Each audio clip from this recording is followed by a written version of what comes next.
सतनाम श्री वाहिगुरु साहिब जी।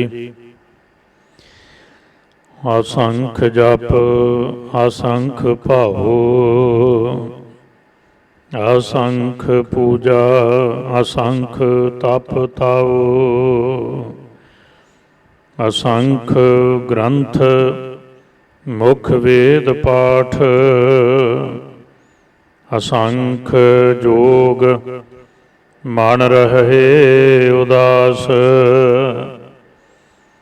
असंख भगत गुण ज्ञान विचार, असंख सती असंख दातार, असंख सूर मोह भख सार, असंख मोन लिव लाए तार, कुदरत कवन कहा विचार, वारिया ना जावा एक वार, जो तुद भावै साई भली कार, तू सदा सलामत निरंकार, तू सदा सलामत निरंकार। वाहिगुरु जी का खालसा, वाहिगुरु जी की फतेह। जुगो जोगे अटल। धन धन श्री गुरु ग्रंथ साहिब जियां दी अमृत बाणी दी चल रही पावन लड़ीवार कथा दे तहत जपजी साहिब जियां दी 17वीं पौड़ी का मूल पाठ आपां ने पढ़िया ते सुनिया है। साहिब सतगुरु जी बख्शिश करते ने, मालिक परमात्मा ने संसार ते जो कुछ पैदा किया है वो सब कुछ बंदे दियां तिन्ने प्रणालियां तो बाहर है। जिस दी भी सोझी, जिस दा भी बोध, जिस दा भी ज्ञान मनुख ने लैना वो तीन चीज़ों द्वारा लैंदा है। पहला कुछ गिण के लैंदा है ज्ञान, किसी चीज़ का बोध मिण के हुंदा ते किसी का तोल के हुंदा है। पर साहिब बख्शिश करते ने, प्रभु परमात्मा ने, मालिक ने जो कुछ पैदा किया, जे तक मनुख ना उन्होंने पूरा गिण सकिया, ना पूरा मिण सकिया ते ना पूरा तोल सकिया है। धरती की तोल की गल बाबा फरीद साहब करते ने, कहते तोलन विच आउंदी नहीं, फरीदा मिट्टी पाई है तोल भी खोए ना होसी मित, भावें वो शब्द कबर के संबंध च ने, पर अतोलवी दा अर्थ तोलन तो परे। जो बनस्पति प्रभु ने पैदा की है वो गिनी नहीं जा सकती, ते किन्ना कुछ समुद्रां विच पानी पैदा किया है वो मनिया नहीं जा सकता। इस तरीके नाल साहिब गुरु नानक साहिब इस मुबारक पंक्ति पौड़ी अंदर आरंभ की पंक्ति अंदर बख्शिश करते ने, असंख जप असंख भावो। संसार ते जो कुछ पैदा किया उहदे लई सतगुरु ने शब्द वरते इस पौड़ी अंदर, असंख। संख है जिहड़ा वो संसार ते मेरे ख्याल गणत विच अज तक गणत विद्या विच संख तो परे कोई हिंदसा नहीं। जदों सैकड़े हज़ार लख करोड़ अरब खरब मिलियन ट्रिलियन की गल हो जाएगी ते सत संगत जी संख ते जाके गल रुक जाएगी। शायद संख तो ही शब्द बनिया होएगा संख्या, गिणती वाचक।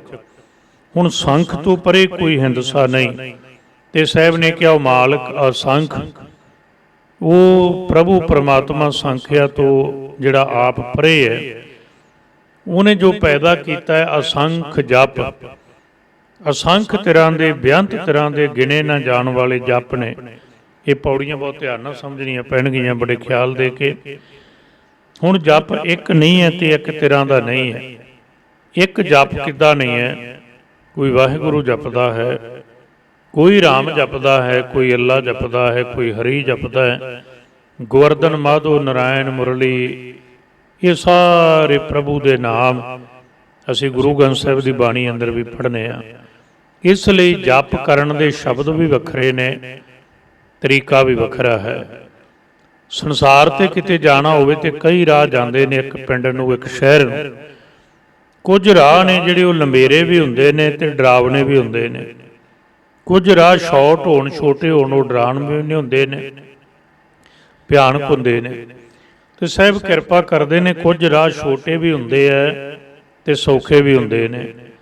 ਇਸ ਲਈ ਜੋ ਮਾਲਕ ਪਰਮਾਤਮਾ ਦਾ ਨਾਮ ਹੈ, ਗੁਰਮਤਿ ਨੇ ਜਿਹੜਾ ਰਾਹ ਦੱਸਿਆ ਉਹ ਛੋਟਾ ਵੀ ਹੈ, ਸੌਖਾ ਵੀ ਹੈ, ਤੇ ਸਾਧ ਸੰਗਤ ਜੀ ਸੁਖਾਲਾ ਵੀ ਹੈ। ਗੁਰਮਤਿ ਗਾਡੀ ਰਾਹ, ਅਸੰਖ ਜਪ, ਅਸੰਖ ਤਰ੍ਹਾਂ ਦੇ, ਬੇਅੰਤ ਤਰ੍ਹਾਂ ਦੇ ਜਪ ਨੇ।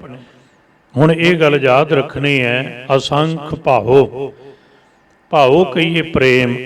ਜਪ ਕਰਨਾ ਹੀ ਤਾਂ ਹੈ ਕਿ ਅੰਦਰ ਪ੍ਰੇਮ ਅੰਕੁਰ ਹੋ ਜਾਏ, ਪ੍ਰੇਮ ਫੁੱਟ ਜਾਏ, ਪ੍ਰਗਟ ਹੋ ਜਾਏ। ਕਿਉਂਕਿ ਸਾਚ ਕਹੋ ਸੁਣ ਲੇਹੋ ਸਭੈ, ਜਿਨ ਪ੍ਰੇਮ ਕੀਓ ਤਿਨ ਹੀ ਪ੍ਰਭ ਪਾਇਓ। ਪ੍ਰੇਮ ਅੰਕੁਰ ਨਹੀਂ ਹੋਇਆ, ਪ੍ਰੇਮ ਪ੍ਰਗਟ ਨਹੀਂ ਹੋਇਆ, ਤੇ ਸਾਹਿਬ ਕਹਿਣ ਲੱਗੇ ਯਾਦ ਰੱਖ ਫਿਰ ਜਪ ਕਿਸ ਕੰਮ। ਜੇ ਇੱਦਾਂ ਕਹੋ ਜਪ ਪ੍ਰੇਮ ਨੂੰ ਪੈਦਾ ਕਰੇਗਾ। ਤੇ ਜੇ ਹੋਰ ਸੌਖਾ ਕਰਨਾ ਹੋਵੇ ਜਪ ਨੂੰ ਪ੍ਰਗਟ, ਤੇ ਗੁਰੂ ਗ੍ਰੰਥ ਸਾਹਿਬ ਨੇ ਮੋਹਰ ਲਾਈ ਹੈ, ਸਾਧ ਸੰਗਤ ਬਿਨਾ ਭਾਵੋ ਨਹੀਂ ਉਪਜੈ, ਭਾਵ ਬਿਨ ਭਗਤ ਨਾ ਹੋਏ ਤੇਰੀ। ਭਾਵਨਾ ਤੋਂ ਬਿਨਾ ਕਦੇ ਭਗਤੀ ਨਹੀਂ ਹੁੰਦੀ। ਜਪ ਦੁਆਰਾ ਭਾਵੋ ਬਣਦਾ। ਫਿਰ ਯਾਦ ਰੱਖਣਾ, ਜਿਵੇਂ ਜਿਵੇਂ ਭਾਵੋ ਬਣਦਾ ਗਿਆ, ਪ੍ਰੇਮ ਬਣਦਾ ਗਿਆ, ਉਵੇਂ ਉਵੇਂ ਜਪ ਹੈ ਜਿਹੜਾ ਉਹ ਰਸਦਾਇਕ ਹੋ ਜਾਂਦਾ ਹੈ, ਆਨੰਦਿਤ ਹੋ ਜਾਂਦਾ ਹੈ। ਸ਼ੁਰੂ ਵਿੱਚ ਜਪ ਹੈ ਜਿਹੜਾ ਹੱਠ ਜਪ ਵੀ ਕਹਿ ਸਕਨੇ ਆ, ਨਹੀਂ ਵੀ ਰਸ ਆਇਆ। ਹੁਣ ਕੁਝ ਦੁਨੀਆ ਦੇ ਐਸੇ ਪਦਾਰਥ ਨੇ, ਧਿਆਨ ਦੇਣਾ, ਕੁਝ ਦੁਨੀਆ ਦੀਆਂ ਐਸੀਆਂ ਚੀਜ਼ਾਂ ਨੇ ਜਿਹੜੀਆਂ ਬੰਦਾ ਰਸ ਲਈ ਨਹੀਂ ਖਾਂਦਾ, ਸਿਹਤ ਲਈ ਖਾਂਦਾ, ਭਾਵੇਂ ਉਹ ਫਲ ਫਰੂਟ ਦੇ ਰੂਪ 'ਚ ਵੀ ਹੋਣ ਜਾਂ ਮੈਡੀਸਨ ਹੈ ਜਿਹੜੀ ਦਵਾਈ ਹੈ, ਅਸੀਂ ਰਸ ਕਰਕੇ ਨਹੀਂ ਖਾਂਦੇ, ਸਵਾਦ ਕਰਕੇ ਨਹੀਂ ਖਾਂਦੇ। ਉਹ ਖਾਣਾ ਇੱਕ ਸਾਡੀ ਮਜਬੂਰੀ ਹੈ ਕਿ ਉਹਦੇ ਨਾਲ ਸਾਡੀ ਸਿਹਤ ਹੈ ਜਿਹੜੀ ਉਸ ਔਸ਼ਧੀ ਨਾਲ, ਉਸ ਮੈਡੀਸਨ, ਉਸ ਦਵਾਈ ਨਾਲ ਤੰਦਰੁਸਤ ਰਹੇਗੀ। ਹੁਣ ਦਵਾਈ ਖਾਣਾ ਨਾ ਸਾਡਾ ਸ਼ੌਂਕ ਹੈ, ਤੇ ਦਵਾਈ ਨਾ ਸਾਧ ਸੰਗਤ ਜੀ ਕੋਈ ਕਿਸੇ ਰਸ ਕਰਕੇ ਖਾਂਦਾ ਹੈ, ਪਰ ਦਵਾਈ ਇਸ ਕਰਕੇ ਖਾਧੀ ਜਾਂਦੀ ਸਰੀਰ ਤੰਦਰੁਸਤ ਹੋ ਜਾਏ। ਇੱਦਾਂ ਹੀ ਸ਼ੁਰੂ ਵਿੱਚ ਭਾਵੇਂ ਸਾਨੂੰ ਰੱਬੀ ਨਾਮ ਸਿਮਰਨ ਵਿੱਚੋਂ ਰਸ ਨਾ ਵੀ ਆਏ, ਨਾਮ ਸਦਾ ਰਸਦਾਇਕ ਹੈ, ਹਰ ਕੋ ਨਾਮ ਸਦਾ ਸੁਖਦਾਈ, ਸੁਖਦਾਈ ਹੈ, ਰਸਦਾਇਕ ਹੈ। ਜੇ ਨਹੀਂ ਵੀ ਆਉਂਦਾ ਤੇ ਜਪ ਕਰਦਿਆਂ ਕਰਦਿਆਂ ਭਾਵ ਪੈਦਾ ਹੋਏਗਾ, ਪ੍ਰੇਮ ਪੈਦਾ ਹੋਏਗਾ। ਜਦੋਂ ਭਾਵ ਪੈਦਾ ਹੋਇਆ ਫਿਰ ਜਪ ਵਿੱਚ ਰਸ ਭਰਨਾ ਸ਼ੁਰੂ ਹੋ ਜਾਏਗਾ। ਅਸੰਖ ਜਪ, ਅਸੰਖ ਤਰ੍ਹਾਂ ਦੇ ਜਪ ਨੇ, ਅਸੰਖ ਭਾਵ।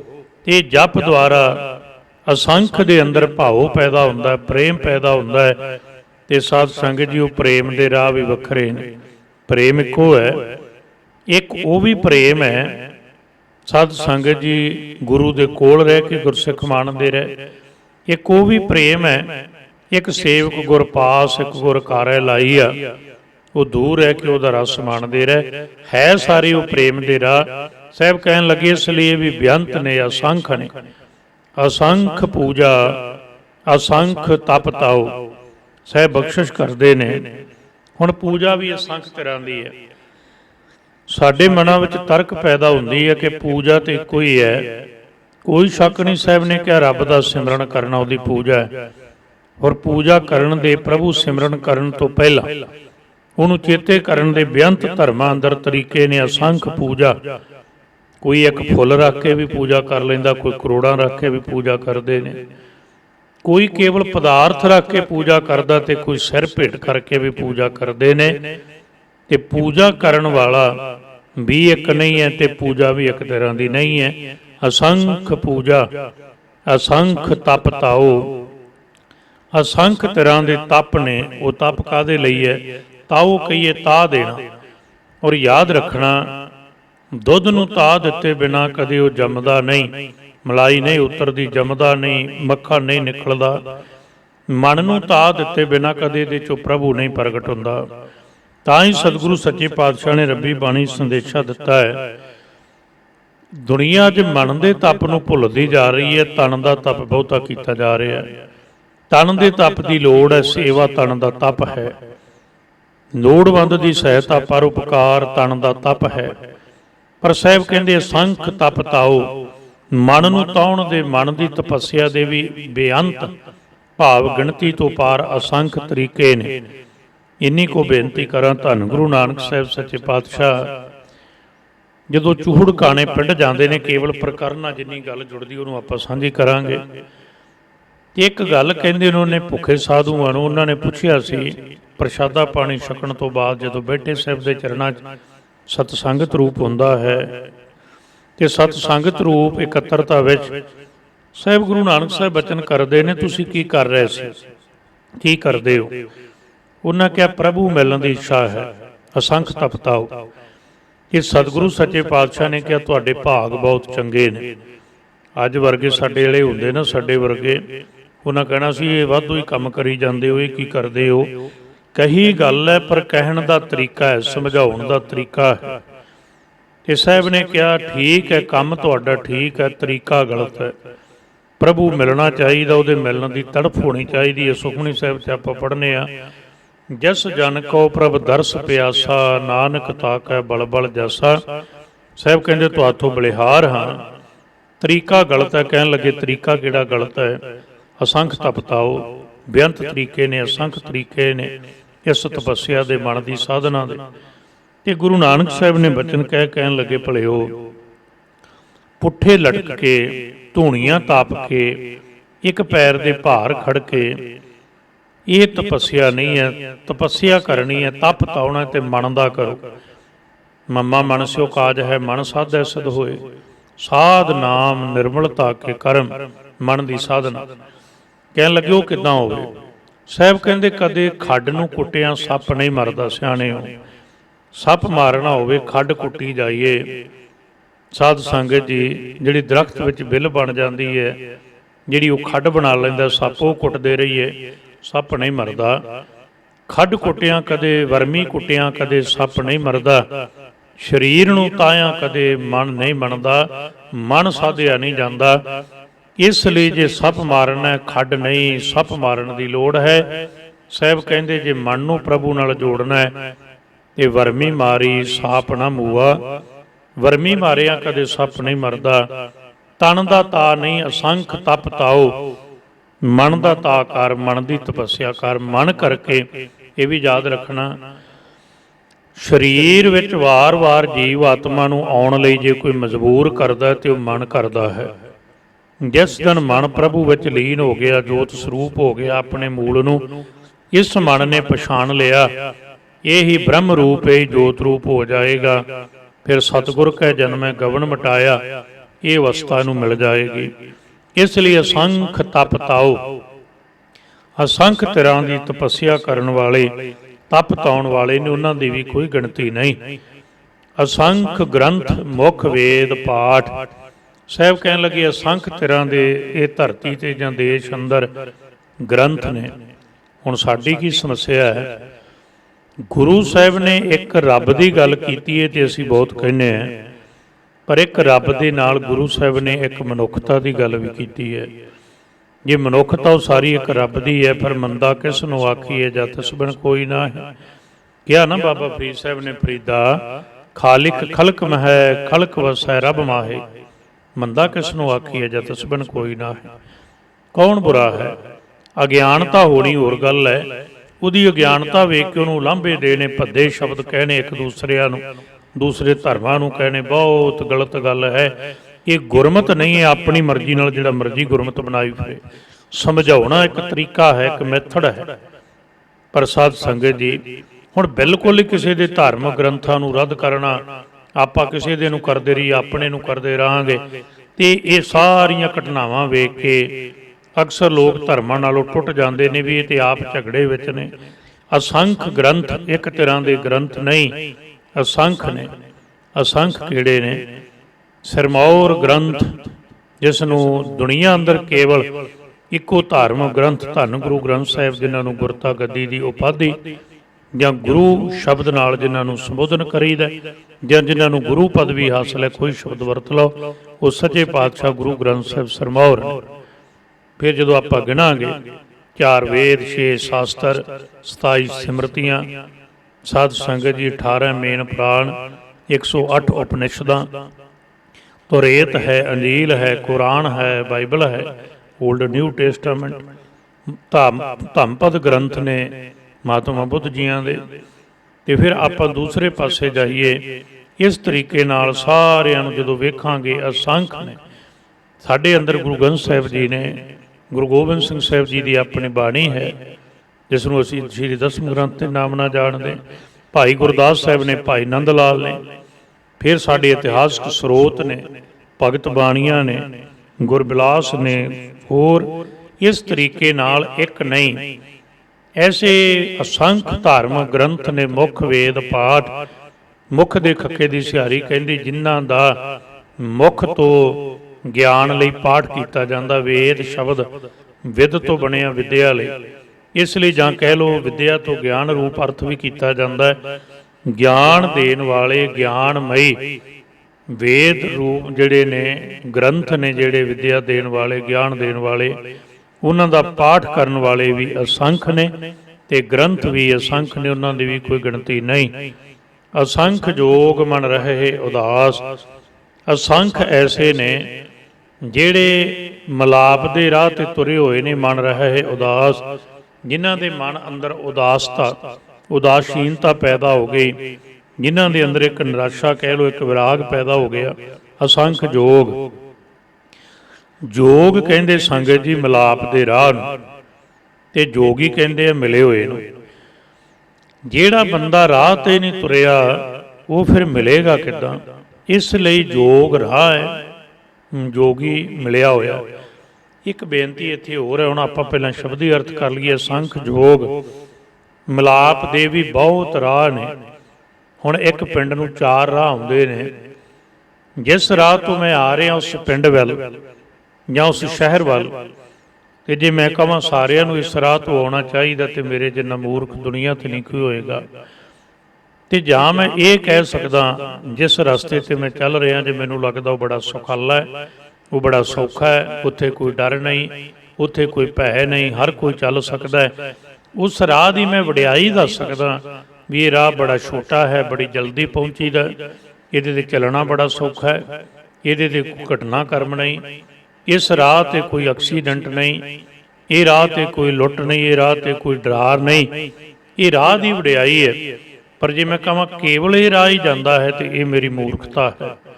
इसलिए मिलाप के बेअंत राह ने, जिवें एक शहर एक पिंड नूं बेअंत रस्ते आउंदे, कोई रस्ता लंबेरा होवेगा, कोई रस्ता खैबड़िया होवेगा, कोई रस्ता डरावना होवेगा, पर यह मनना पेगा वो रस्ता भी उस शहर वाल ही आउंदा है।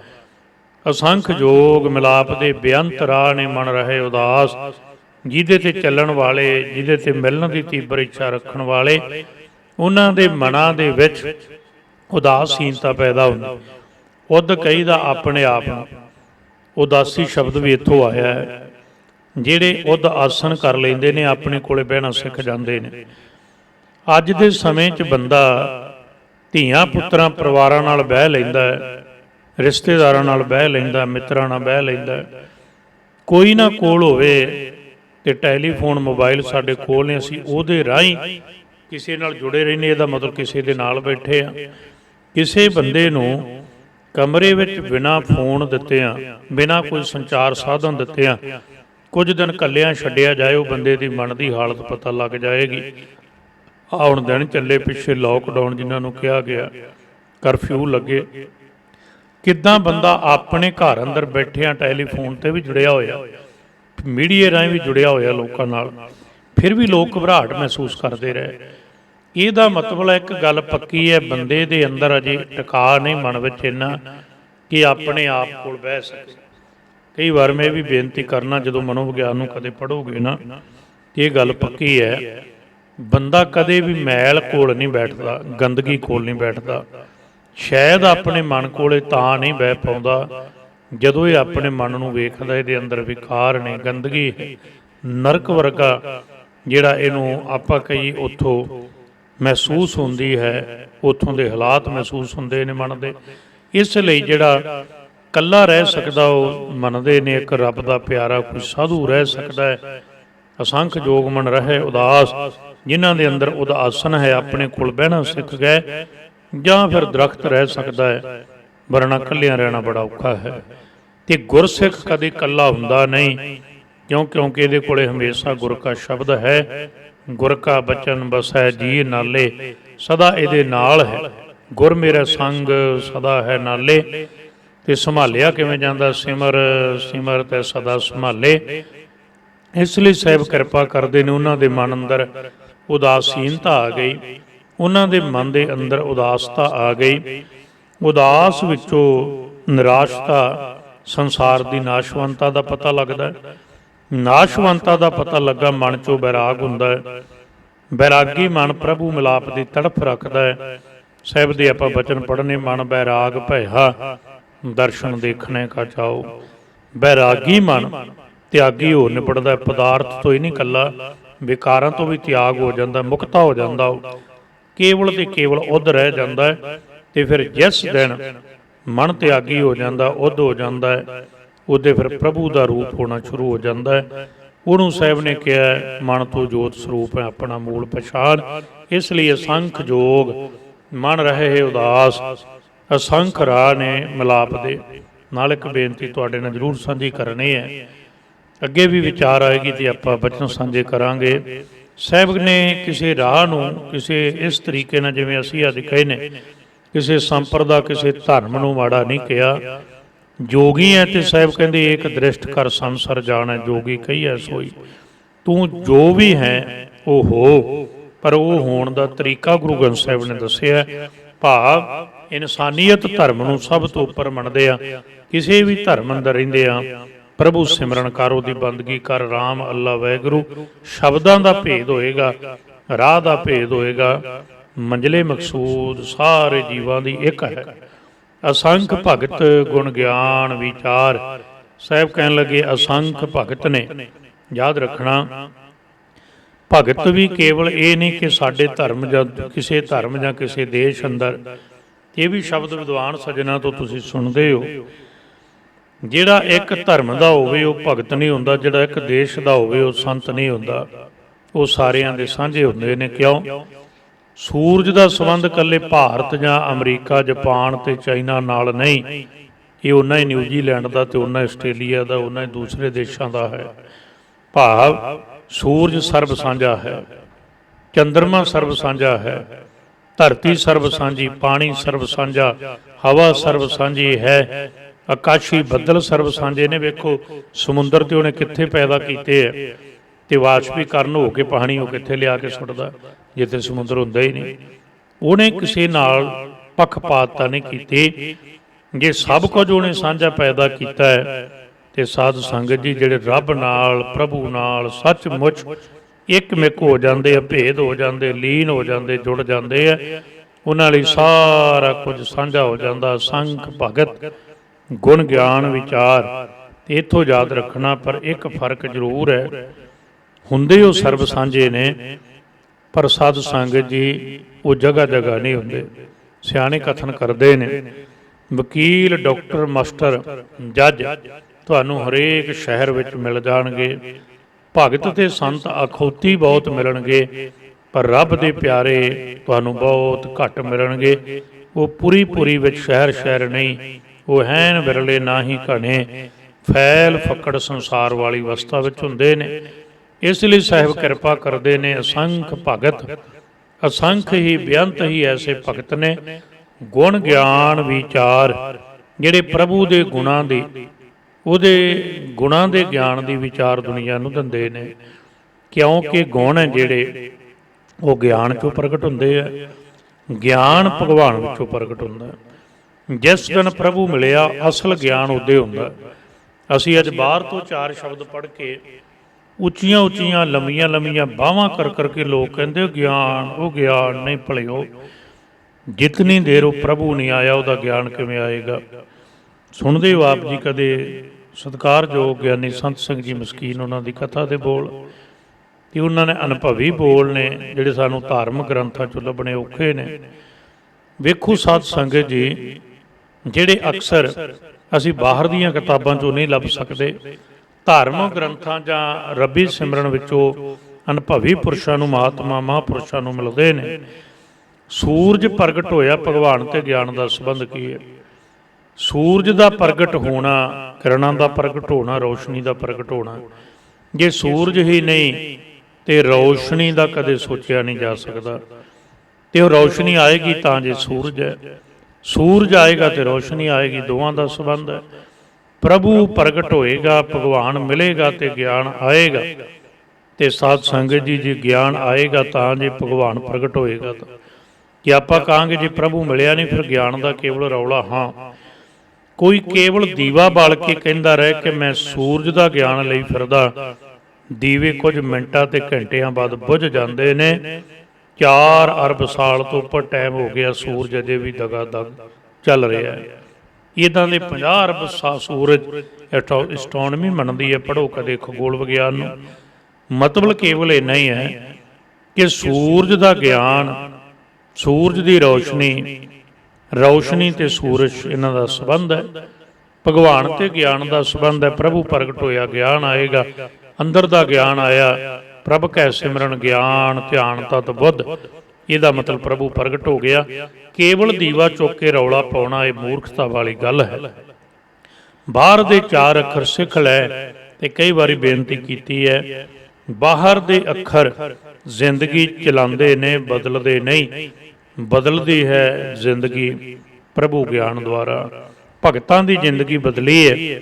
ਕਿੱਡੇ ਕਿੱਡੇ ਪੰਡਿਤ ਵਿਦਵਾਨ ਲੋਕ ਕੰਛੀ ਵਿੱਚ ਰਵਿਦਾਸ ਜੀ ਮਹਾਰਾਜ, ਕਬੀਰ ਜੀ ਮਹਾਰਾਜ ਨਾਲ ਵਿਚਾਰ ਕਰਨ ਆਉਂਦੇ ਰਹੇ। ਪਰ ਯਾਦ ਰੱਖਿਓ, ਜ਼ਿੰਦਗੀ ਉਹਨਾਂ ਦੀ ਚੱਲਦੀ ਸੀ। ਸੱਚਾਈ ਇਹ ਹੈ, ਉਹਨਾਂ ਦੀ ਜ਼ਿੰਦਗੀ ਭਗਤ ਜੀ ਨਾਲੋਂ ਵਧੀਆ ਚੱਲਦੀ ਸੀ।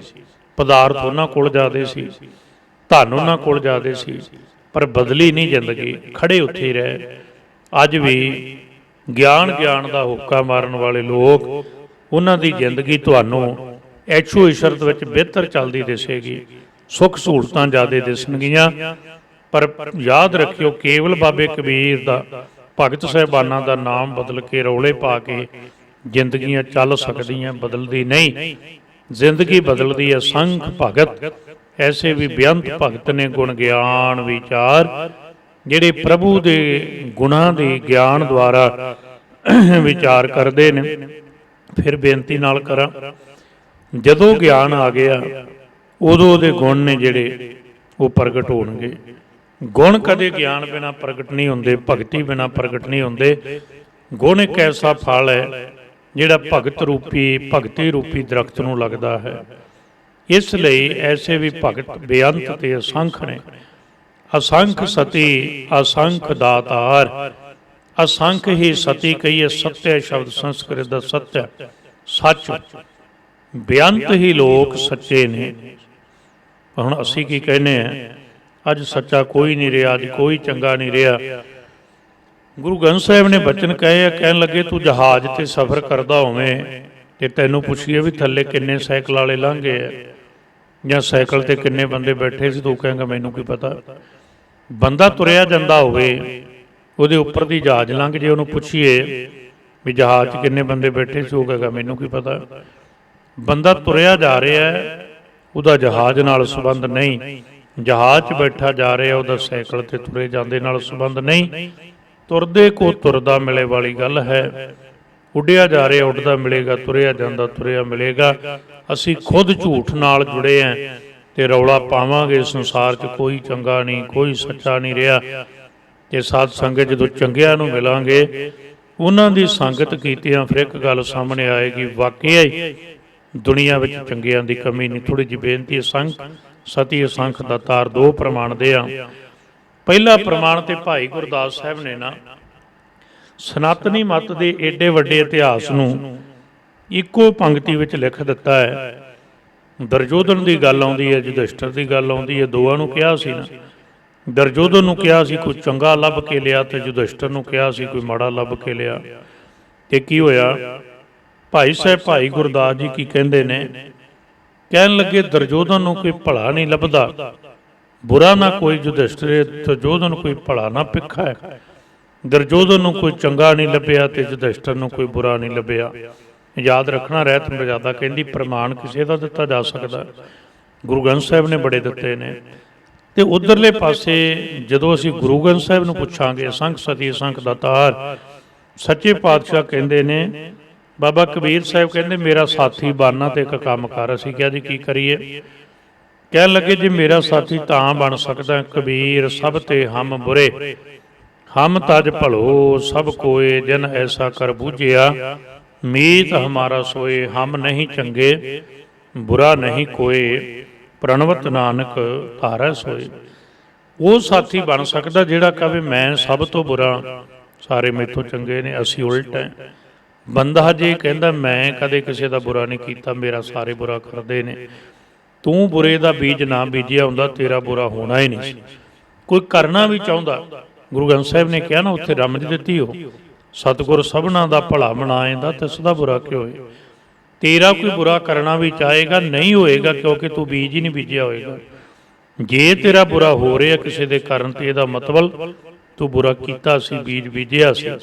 इसलिए बुरा बीजना छड्ड, माड़ा बीजना छड्ड, बुरा होना अपने आप बंद हो जाएगा। असंख सती, असंख सती कौन होंदे? जिन्हां दे ਕੰਨ भी सच सुनते हैं, अखां भी सच वेखदियां, रसना भी सच बोलती है, तुरदे भी सच ने, जपदे भी सच ने, वेखदे भी सच ने। हुण सच बोलना की हुंदा? ये नहीं किसी की निंदिया, किसी के अवगण गिणने ही सच हुंदा। सच हुंदा केवल प्रभु का नाम जपना, वो सच है ना, केवल सच वो है। ओनली गॉड इज ट्रुथ, केवल रब सच है, बाकी सब कुछ झूठ। इसलिए जिहड़े उहदे नाल जुड़ गए इदां दे भी बेअंत ने, असंख सती असंख दातार ते असंख ही प्रभु दाते तो बख्शिशां लैके अगे वंडण वाले ने, दातार रूप ने, भाव दयावान ने। इत्थों तक दयावान ने अपने मुख की गुराही जिहड़ी पाउणी है वह भी कढ के किसी नूं देण वाले, वो भी बेअंत ने। असंख सूर मोह भख सार, साहिब कहंदे बेअंत ही सूर कहिए सूरमे ने, जिहड़े मोह कहिए मूँह भख सार, जिहड़े अपने मूँह ते लोहे दे हथियार खांदे ने, मूँह ते मारां खांदे ने, ऐसे भी बेअंत सूरमे प्रभु ने पैदा कीते ने। असंख मोण लिवलाए तार, बेअंत ही मोण, मोण द्वारा जिहड़ा ध्यान जोड़ते ने। हुण गुरमत ने इहदा पक्ष रखिया, बहुत ध्यान नाल समझण वाला विशा संखेप शब्दां च। गुरु ग्रंथ साहिब कहंदे जीव दा चुप हो जाना चुप नहीं हुंदा, चुप है चुप न होवे जे लाए राह लिवतार। इत्थे क्या असंख मोण लिवलाए तार, मन जी दा चुप हो जाए उहनूं कहंदे सी असल विच मोनी। वो तो शब्द मुनि बनिया सी, ऋषि मुनि, ऋषि कहिए कवि, मुनि कहिए, चुप हो गया। ते बड़ियां बड़ियां नूं पुछ लो, गुरु ग्रंथ साहिब का पहला प्रमाण लै लो, बहुता बोलन चखण होए बिन बोलै जाना सब कोई, बहुता नहीं बोलना। सतगुरु ने कहा ना, कहन लगे मिलै असंत मिष्ट कर रही है, बोलना कदों है? संत मिला है किश सुनिया कही है, मिले असंत मिष्ट कर रही है। तो साध संगत जी बेलोड़ा बोलना माड़ा है, विवादी बोलना माड़ा है, ईरखावश बोलना माड़ा, निंदिया लिए बोलना माड़ा है। प्रभु सिमरन कर भले लिए बोल, तो बोल बोल के गल चेते रखियो शक्ति बहुत है जिहड़ी वो वेस्ट हुंदी है, एनर्जी बहुत लगती बोलण च, कोई शक नहीं। तो ये भी गल पक्की है, विद्वान सज्जन भी मनते ने, कोई विरला वक्ता हुंदा है वो जिहड़ा एक चित हो के बोले, जिहदा बोलदियां भी ध्यान अपने ते होवे, नहीं वक्ते दा ध्यान हमेशा स्रोते ते हुंदा बोलदियां, उहदे करके उहदी एनर्जी वेस्ट हुंदी, ध्यान खिंडिया रहिंदा। खिंडे होए ध्यान विच शरीर थकदा, ते तुसीं अक्सर बुलारियां नूं वेखोगे कहणगे मैं थक गया, उहदा कारण है ध्यान खिंडिया होएगा। जदों अपने ध्यान विच कोई बोलदा, अपने ते टिक के बोलदा, वो थकदा नहीं, उहदी लगातारता बनदी है, ये निजम है। साहिब कहंदे ऐसे मोनी भी जिन्हां दा मन चुप हो गया ते लिव उन्हां दा ध्यान लाए तार, लगातार एक रस एक टिक रेगूलर कंटीन्यूजली वो प्रभु नाल जुड़ गए, ऐसे भी बेअंत ने, असंख ने। कुदरत कवन कहा विचार, कुदरत दे तत्ते दी सियारी साहिब बख्शिश करदे ने। कुदरत विच जो वरतदा है ते दूजे अर्थ विद्वानां ने कीते ने कुदरत द्वारा, ਕਵਨ ਕਹਾਂ ਵਿਚਾਰ ਮਾਲਕੀ, ਜੋ ਤੂੰ ਕੁਦਰਤ ਵਿੱਚ ਪੈਦਾ ਕੀਤਾ ਜਾਂ ਕੁਦਰਤ ਦੇ ਗੁਣਾਂ ਦੁਆਰਾ ਮੈਂ ਕਿਵੇਂ ਤੇਰੀ ਵਿਚਾਰ ਕਹਿ ਸਕਦਾ, ਭਾਵ ਨਹੀਂ ਕਹੀ ਜਾ ਸਕਦੀ। ਕੁਦਰਤ ਕਵਨ ਕਹਾਂ ਵਿਚਾਰ ਕਿਵੇਂ ਕਵਾਂ, ਕਿਉਂਕਿ ਜੇ ਵੇਖਦਾ ਬੇਅੰਤ ਸੂਰਜ ਨੇ, ਅਸੰਖ ਅਸੰਖ ਧਰਤੀਆਂ, ਅਸੰਖ ਚੰਦਰਮਾ, ਭਾਵ ਸਭ ਕੁਝ ਗਿਣਤੀ ਤੋਂ ਪਾਰ ਹੈ, ਵਾਰਿਆ ਨਾ ਜਾਵਾ ਇੱਕ ਵਾਰ। हे ਪ੍ਰਭੂ ਪਰਮਾਤਮਾ ਮਾਲਕ ਜੀ, ਮੈਂ ਇੱਕ ਵਾਰ ਵੀ ਤੇਥੋਂ ਵਾਰ ਨੇ ਬਲਿਹਾਰਨੇ ਨਹੀਂ ਜਾ ਸਕਦਾ, ਭਾਵ ਲੱਖ ਵਾਰੀ ਯਤਨ ਕਰਕੇ ਵੀ ਇੱਕ ਵਾਰ ਤੇਥੋਂ ਕੁਰਬਾਨ ਨਹੀਂ ਹੋਇਆ ਜਾ ਸਕਦਾ। ਇਸ ਲਈ ਸ਼ਬਦ ਕਹਿਣੇ ਪੈਂਦੇ ਨੇ, ਜੋ ਤੁਧ ਭਾਵੈ ਸਾਈ ਭਲੀ ਕਾਰ। ਮਾਲਕੀ ਜੋ ਤੈਨੂੰ ਭਾਉਂਦਾ ਹੈ, ਜੋ ਤੈਨੂੰ ਚੰਗਾ ਲੱਗਦਾ, ਉਹੀ ਕਾਰ, ਉਹੀ ਕੰਮ ਠੀਕ ਹੈ। ਜੋ ਤੂੰ ਕੀਤਾ, ਤੁਸੀਂ ਕਿੰਨੇ ਵਾਰ ਕਹਾਣੀ ਸੁਣੀ ਹੋਣੀ, ਫਿਰ ਦੁਹਰਾ ਦਿਆਂ, ਵਿਦਵਾਨ ਸੱਜਣਾ ਤੋਂ ਸੁਣਦੇ ਹੋ ਵੀ ਇੱਕ ਸੱਜਣ ਹੈ ਜਿਹੜਾ ਉਹ ਸਾਧ ਸੰਗਤ ਜੀ ਕਿਸੇ ਦਰਖਤ ਥੱਲੇ ਪਿਆ ਸੀ। ਉਹ ਕੋਈ ਸ਼ਬਦ ਵਰਤ ਲਓ ਵੀ ਹੁਣ ਛੋਟੇ ਛੋਟੇ ਫਲ ਲੱਗੇ ਨੇ, ਮਿੱਠੀਆਂ ਕਟੋਲੀਆਂ ਲੱਗੀਆਂ ਨੇ, ਨਿੰਮ ਬੜੀ ਵੱਡੀ ਹੈ। ਤੇ ਜਦੋਂ ਉਹ ਸੱਜਣ ਲੇਟਿਆ ਤੇ ਲੇਟੇ ਹੋਏ ਨੇ ਉੱਪਰ ਝਾਤੀ ਮਾਰੀ ਹੈ ਤੇ ਵੇਖਿਆ ਵੀ ਐਡੀ ਵੱਡੀ ਨਿੰਮ, ਐਡੀਆਂ ਛੋਟੀਆਂ ਕਟੋਲੀਆਂ, ਤੇ ਕੋਲ ਹੀ ਸੀ ਜਿਹੜਾ ਕਿਸੇ ਵੱਲਾਂ ਦਾ, ਕਿਸੇ ਵੇਲਾਂ ਦਾ ਵਾੜਾ ਕਹੀਦਾ, ਮਲਵਈ ਭਾਸ਼ਾ ਮਾਲਵੇ ਅੰਦਰ ਇਹ ਕਹਿ ਲਓ ਵੱਲਾਂ ਦਾ ਖੇਤ ਸੀ, ਤੇ ਉਹ ਵੱਲਾਂ ਸਨ ਪੇਠੇ ਦੀ। ਉਹਨੇ ਵੇਖ ਕੇ ਝਾਤੀ ਮਾਰੀ, ਕਹਿੰਦਾ ਛੋਟੀਆਂ ਛੋਟੀਆਂ ਬਰੀਕ ਵੱਲਾਂ ਨੇ, ਏਡਾ ਵੱਡਾ ਪੇਠਾ ਲਾ ਛੱਡਿਆ ਹੈ। ਨਿੰਮ ਵਾਲੀ ਝਾਤੀ ਮਾਰ ਕੇ ਕਹਿੰਦਾ ਏਡੀ ਵੱਡੀ ਨਿੰਮ ਹੈ, ਛੋਟੀਆਂ ਛੋਟੀਆਂ ਕਟੋਲੀਆਂ ਲਾ ਛੱਡੀਆਂ ਨੇ। ਬਿਲਕੁਲ ਬੇਇਨਸਾਫੀ ਹੈ ਰੱਬ ਜੀ ਤੇਰੀ, ਤੇਰਾ ਪੱਖਪਾਤ ਹੈ। ਇੰਨੀ ਨਾਜ਼ੁਕ ਵੱਲ ਨੂੰ ਏਡਾ ਭਾਰੀ ਪੇਠਾ ਲਾਤਾ ਹੈ, ਏਡੀ ਭਾਰੀ ਨਿੰਮ ਨੂੰ ਛੋਟੀਆਂ ਛੋਟੀਆਂ ਕਟੋਲੀਆਂ ਲਾਈਆਂ ਨੇ। ਸੋਚਾਂ ਸੋਚਦਿਆਂ ਉਸ ਨਿੰਮ ਥੱਲੇ ਆਰਾਮ ਕਰਦਾ, ਆਰਾਮ ਕਰਦਿਆਂ ਨਿੰਮ ਤੋਂ ਇੱਕ ਕਟੋਲੀ ਡਿੱਗਦੀ ਹੈ, ਸੁੱਤੇ ਪਏ ਦੇ ਸਿੱਧੀ ਆ ਕੇ ਨਾਸਕਾ ਦੀ ਕਰੂੰਬਲ ਤੇ ਡਿੱਗਦੀ ਹੈ। ਤੇ ਡਿੱਗਦਿਆਂ ਸਾਰ ਅੱਖ ਖੁੱਲ੍ਹਦੀ ਹੈ। ਅੱਖ ਖੁੱਲ੍ਹਦਿਆਂ ਸਾਰ ਮਨ ਵਿੱਚ ਵਿਸਮਾਦ ਆਇਆ, ਜੋ ਤੁਧ ਭਾਵੈ ਸਾਈ ਭਲੀ ਕਾਰ। ਮਾਲਕ ਜੀ ਵਾਕਿਆ ਤੂੰ ਬੇਅੰਤ ਹੈ। ਜੇ ਇਹ ਪੇਠਾ ਇਸ ਨਿੰਮ ਨੂੰ ਲੱਗਾ ਹੁੰਦਾ ਤੇ ਬਹੁਤ ਬੁਰੀ ਹੋਣੀ ਸੀ, ਨੱਕ ਫਿਸ ਜਾਂਦਾ, ਚਿਹਰਾ ਭੱਦਾ ਹੋ ਜਾਂਦਾ। ਵਾਕਿਆ ਹੀ ਜਿੱਥੇ ਤੂੰ ਜਿਹੜੀ ਚੀਜ਼ ਪੈਦਾ ਕੀਤੀ ਉਹ ਆਪਣੇ ਹਿਸਾਬ ਨਾਲ ਪੂਰੇ ਕਾ ਕੀਆ ਸਭ ਕੁਛ ਪੂਰਾ, ਘੱਟ ਵੱਧ ਕਿਛ ਨਾਹੀਂ। ਜੋ ਤੁਧ ਭਾਵੈ ਸਾਈ ਭਲੀ ਕਾਰ, ਜੋ ਤੈਨੂੰ ਚੰਗਾ ਲੱਗਦਾ ਉਹੀ ਕਾਰ ਚੰਗੀ ਤੇ ਭਲੀ, ਉਹੀ ਉਪਕਾਰੀ ਤੇ ਚੰਗੀ ਹੈ। ਤੂੰ ਸਦਾ ਸਲਾਮਤ ਨਿਰੰਕਾਰ। ਮਾਲਕ ਪ੍ਰਮਾਤਮਾ ਜੀ ਤੂੰ ਸਦਾ ਸਲਾਮਤ ਹੈ। ਅਗਲੀ ਪੌੜੀ 'ਚ ਦਾ ਵਿਸਤਾਰ ਜ਼ਿਕਰ ਕਰਾਂਗੇ। ਦੁਨੀਆ ਤੇ ਸਭ ਕੁਝ ਸਦਾ ਸਲਾਮਤ ਨਹੀਂ, ਸਰੀਰ ਸਲਾਮਤ ਨਹੀਂ, ਪਹਾੜ ਸਲਾਮਤ ਨਹੀਂ, ਧਰਤੀ ਸਲਾਮਤ ਨਹੀਂ, ਸੂਰ ਚੰਦਰਮਾ ਸਲਾਮਤ ਨਹੀਂ, ਸਭ ਕੁਝ ਬਿਨਸਨਹਾਰ ਹੈ। ਪਰ ਮਾਲਕ ਜੀ ਤੂੰ ਨਿਰੰਕਾਰ ਆਕਾਰ ਤੋਂ ਰਹਿਤ ਹੈ। ਵਿਸਤਾਰ ਅਗਲੀ ਪੌੜੀ 'ਚ ਕਰਾਂਗੇ। ਸੇਵ ਕਿਰਪਾ ਕਰਨ। ਆਕਾਰ ਵਾਲੀ ਹਰੇਕ ਚੀਜ਼ ਮਿਟ ਜਾਂਦੀ ਹੈ, ਬਿਨਸ ਜਾਂਦੀ ਹੈ। ਤੂੰ ਨਿਰਆਕਾਰ ਨਿਰੰਕਾਰ ਹੈ। ਨਿਰਗੁਣ ਤੇ ਸਰਗੁਣ ਦੋਵੇਂ ਗੁਣ ਤੇਰੇ ਵਿੱਚ ਸਮਾਏ ਨੇ, ਇਸ ਲਈ ਤੂੰ ਸਦਾ ਸਲਾਮਤ। ਤੈਨੂੰ ਲੱਖ ਵਾਰ ਨਮਸਕਾਰ ਹੁੰਦਿਆਂ ਵੀ ਇੱਕ ਵਾਰ ਵੀ ਵਾਰਿਆ ਨਹੀਂ ਜਾ ਸਕਦਾ। ਇੰਨੀਆਂ ਬੇਨਤੀਆਂ ਪ੍ਰਵਾਨ ਕਰਨੀਆਂ। ਇਸ ਪੌੜੀ ਅੰਦਰ ਧੰਨ ਗੁਰੂ ਨਾਨਕ ਸਾਹਿਬ ਨੇ ਕਿਰਪਾ ਕਰਕੇ ਸੰਸਾਰ ਦਾ ਜੋ ਸਭ ਕੁਝ ਉਹਨੂੰ ਗਿਣਿਆ ਹੈ, ਧਾਰਮਿਕ ਪੱਖ ਤੋਂ ਅਸੰਖ ਸ਼ਬਦ ਕਹਿ ਕੇ ਬਚਨ ਗੁਰੂ ਦੇ ਜਾਣ ਕੇ ਹਿਰਦਿਆਂ ਤੇ ਵਸਾ ਲੈਣੇ, ਭੁੱਲਾਂ ਦਾਸਦੀਆਂ ਸਮਝ ਕੇ ਛੱਡ ਦੇਣੀਆਂ। ਸਾਹਿਬ ਦੇ ਚਰਨਾਂ 'ਚ ਬੇਨਤੀ ਕਰੀਏ, ਆਪ ਮਿਹਰਮਤ ਕਰਕੇ ਬਖਸ਼ਿਸ਼ ਕਰਕੇ ਆਪਣੇ ਬਚਨ ਹਿਰਦਿਆਂ ਤੇ ਵਸਾਉਣ। ਭੁੱਲਾਂ ਦੀ ਮੁਆਫੀ ਦਿੰਦਿਆਂ ਅਸੀਸਾਂ ਦੇਣੀਆਂ ਜੀ। ਦੇਹੋ ਸੱਜਣ ਆਸੀਸੜੀਆਂ ਜੋ ਹੋਵੇ, ਸਾਹਿਬ ਸਿਓ ਮੇਲ ਪਿਆਰ ਸਹਿਤ ਗੁਰੂ ਬਖਸ਼ੀ ਫਤਿਹ ਬੁਲਾਵੋ ਜੀ। ਵਾਹਿਗੁਰੂ ਜੀ ਕਾ ਖਾਲਸਾ, ਵਾਹਿਗੁਰੂ ਜੀ ਕੀ ਫਤਿਹ।